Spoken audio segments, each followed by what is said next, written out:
今天为各位观众介绍到府更换气压棒流程。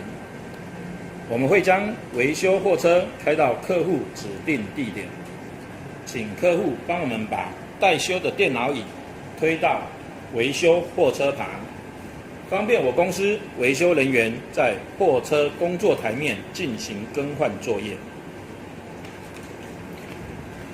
首先，我们将椅子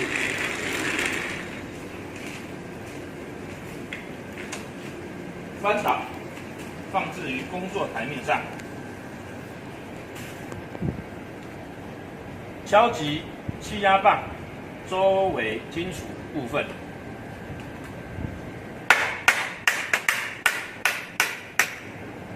这样先把椅脚给拆卸下来，然后把气压棒升到最高点，敲击底盘周围的金属部分，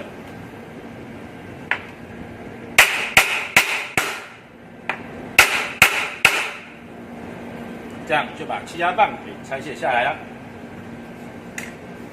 更换一支全新台制的气压棒，我们的气压棒有保护3个月哦。然后再把椅脚装回去。